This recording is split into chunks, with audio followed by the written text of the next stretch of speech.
Hi friends, இன்றைக்கி நம்ம தோட்டத்தில் வந்து என்னென்ன இருக்குதுன்னு உங்கள்கிட்ட காமிக்கிறேன் வாங்க. ஃபஸ்ட்டு எடுத்தோடனே ட்ராகன் ஃப்ரூட் செடி தான் இருக்குது. ட்ராகன் ஃப்ரூட் செடியில் ஒரு பழம் இருக்குது. அப்புறம் வந்து செகண்டாக ஒரு பழம் ஒன்று இருக்குது.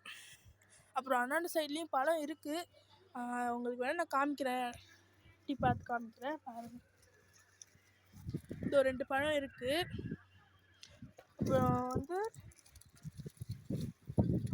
அதுதான் 4 பழம் விட்டுருக்கு. இது ஃபுல்லாகவே ரெட் கலர் பழம் தான், உள்ளாக்க ரெட் கலரில் தான் இருக்கும்.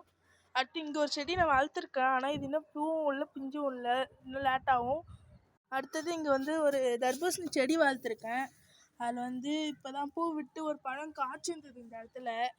அது அப்படியே வெடிச்சிடுச்சு, வெயில் ரொம்ப அதிகமாக அடித்ததுனால அது விட்டுட்டேன். அதுக்கப்புறம் வந்து இந்த இடத்துல வந்து பரங்கிக்காய் செடி போட்டிருந்தேன். அதில் வந்து ஒரு காய் விட்டுருக்கு. அதுக்கப்புறம் கொஞ்சம் பெருசாகி ஒரு காய் இருக்குது பாருங்கள், செம்ம அழகாக இருக்கா. அங்கே அடுத்தது வந்து இந்த இடத்துல சும்மா உரத்துக்காக வந்து செடி போட்டிருக்கேன். இதில் வெண்டைக்காய் செடி, பீன்ஸ்லாம் இருக்குது. இங்கே வந்து பெரிய மல்லிகை பூ செடி ஒன்று வச்சுருக்கேன், அது கீழே செடி வளர்த்துருக்கேன்.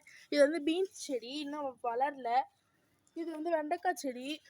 இன்னொரு வெண்டைக்காய் செடி இருக்குது, அதில் வந்து ஆனால் வெண்டைக்காய் விட்டுருக்கு, விட்டு காமிக்கிறேன். இந்த விட்டுருக்கு பாருங்கள், இன்னும் பெருசாகணும், பெருசாக நம்ம பறிச்சிடலாம். அடுத்ததும் அதே வெண்டைக்காய் செடி தான், அதுலேயும் பூலாம் விட்டுருக்கு, பிஞ்சு விட்டுருக்கு. இது வந்து பீன்ஸ் செடி தான். Thank you for